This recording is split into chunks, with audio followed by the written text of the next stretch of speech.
Hello everyone, I'm Varsha Murdeshwar, a financial planner and a firm believer that personal finance is 10% knowledge and 90% behavior. Today's workshop is about something deeply personal: how to financially adapt to life as new parents. This workshop is a part of Hera's return to work journey. Many of you are back at work or considering it and trying to balance sleep, savings, and spreadsheets all at once. This isn't a lecture on investing. It's a guided walk through everything you should rethink and rebalance now that your family has grown. We'll cover the practical, like budgeting and insurance, and the emotional, like redefining goals as a couple.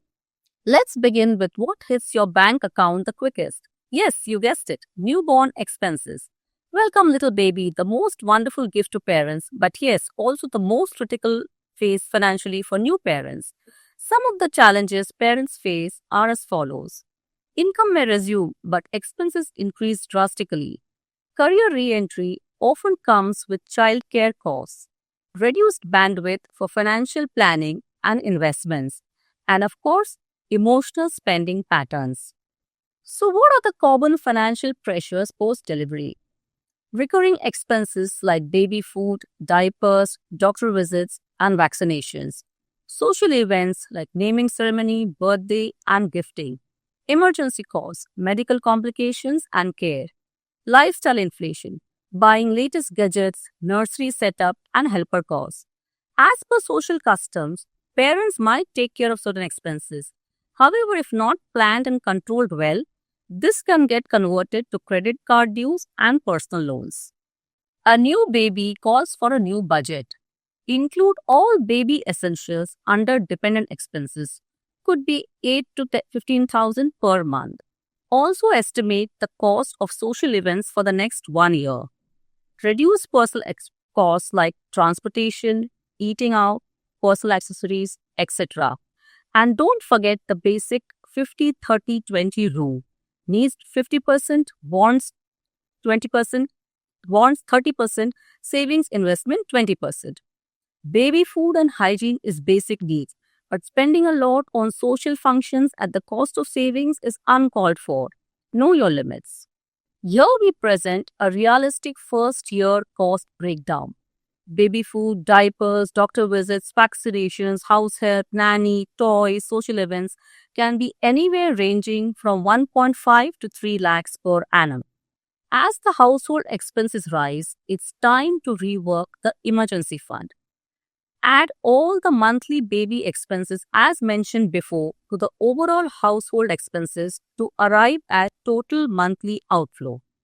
Build an emergency fund of 6 to 9 months of total outflow. This fund is to be maintained in easily accessible savings account or sweep in FD. Any shortfall can be funded by redeeming current investments like mutual funds. And half-yearly review of emergency fund is advisable. Now that we have looked at the outflows and emergency fund, let's review the existing term insurance. At this point, the term insurance should aim to cover future needs of all dependents, that is, parents, spouse, and newborn. Include living expenses for all and education marriage cost of the newborn. Review your current loans and liabilities. Arrive at the desired insurance amount. Check the current insurance cover and take a new cover for the shortfall. For example, if the desired insurance cover is Rs 2.5 crore and your existing cover is only Rs 1 crore, then you may take a new term policy for additional 1.5 crore. You may also add a critical illness and disability rider. If both partners are working, it is advisable to split the cover as per income earned and current net worth. Next up, health insurance reviews. Add the newborn to your corporate and personal medical cover as per company policy. Mostly this is allowed after 90 days. Check for benefits like NICU support, vaccinations, and pediatrician visits. Review all benefits of your policy, and if found lacking, you have the option of top-up or porting to a new insurance company. While you continue managing the baby and the finances, soon it's time to return to work. This brings about new challenges and added responsibilities. High costs, low savings, but also renewed hope in the form of HR support and childcare options. Know your options and choose what best suits your situation. For example, flexi return plan, work from home, creche tie-ups, etc. Financial planning support not just finances but smoother emotional transition too. With parenthood comes added responsibility, especially regarding future of the child. Start with child-focused investments in a mix of debt and equity, like PPF, Sukanya Samruddhi for the girl child, mutual fund SIP for education or marriage goal, focused endowment plans with guaranteed returns. Keep it simple. Monthly SIP over irregular lump sum and desired flexibility over locking up for long term. Thinking long term can feel hard now, but small steps make a big difference in the long term. Let's see how. For example, you start a small SIP of Rs 10,000 per month when the child is born. Increase the amount by 10% every year, meaning second year SIP will be 11,000, third year 12,100 and so on. Continue relentlessly for 18 years. By this time, the child is ready to go to uni. And at an assumed rate of 12%, you have accumulated a corpus of 1.35 CR. Smart, isn't it? No stress, only discipline. Use the formula. Start early, invest monthly, gain from the power of compounding, and reduce future pressure. All this may seem overwhelming. Hence, it is essential to rebalance household roles and budget. Some pointers. Financial planning is not just the earning partner's job. Both partners should share responsibility like expense ownership, investing, and decision-making power. Set recurring money check-ins mostly 2 to 4 weeks as a couple. To maintain an overall healthy family budget, you need to tweak your expenses to suit the current situation. Reduce food delivery and unused subscriptions. Delay big-ticket purchases. Maintain health and fitness, bonding and other essentials, and redirect it towards baby education, household help, and postpartum recovery. Basically, reframe spending from cutting back to prioritizing. Managing a baby at home and a full-time career outside is no mean task. You need to reassess work hours versus cost of childcare as also the desire or compulsion to return to full-time work. It's truly a balance between managing career and cash flows. Choose the right solution. Phased work, freelancing or side gigs, build an extra financial cushion for 6 to 12 months of reduced income. Your HR team can be more helpful than you think if you ask the right questions. Ask your HR, can you help break down childcare benefits? Is there reimbursement for daycare therapy? What's the top-up process for health insurance? And HR can provide you solutions. They might be having a financial wellness workshop. They could support spouse medical additions and could also offer planning support for unpaid leave. So now, let's reiterate the red flags to avoid. First, not revising your term cover. Your insurance needs should keep pace with rising expenses and future commitments. Review insurance cover at every new milestone. Next, using credit card for recurring baby expenses. Unchecked use of credit card can lead to a debt trap. Use credit card only for budgeted expenses.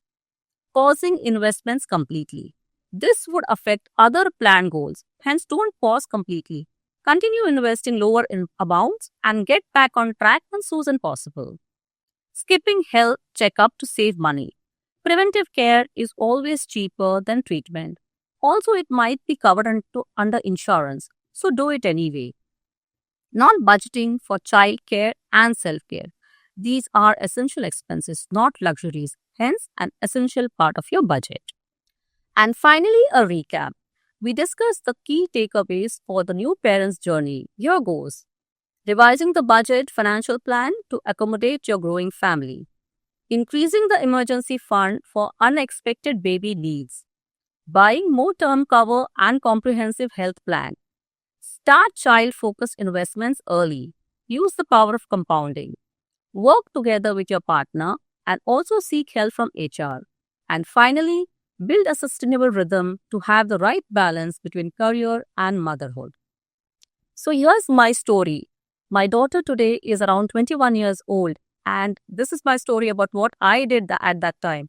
Uh, at that time, there was no structured thing as financial planning.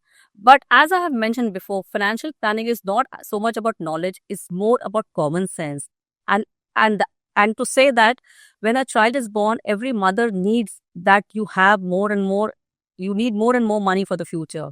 When my daughter was born, I was actually not working.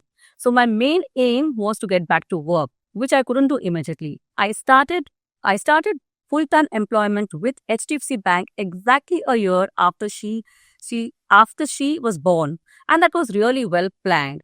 HDFC Bank gave me a new perspective towards investments. That was my lucky break. I had never known much about SIPs and mutual funds. This was in 2004. I started by investing in SIPs, mutual funds, and together with FPs, ULIPs. We also took an endowment and insurance, increased our term insurance. And today we have been able to ride the wave smoothly. Today my daughter is graduating from an university in Canada. So start early, start small, be relentless, be disciplined, and you will definitely achieve your goals towards your child. All the best. So as we close, I want to leave you with this. Your finances should serve your family, not the other way around. Every parent wants to give their child the best. That doesn't always mean more stuff. It means more stability, intention, and peace of mind. Keep it simple, be consistent, and keep talking, whether it's with your partner, your HR team, or your financial advisor.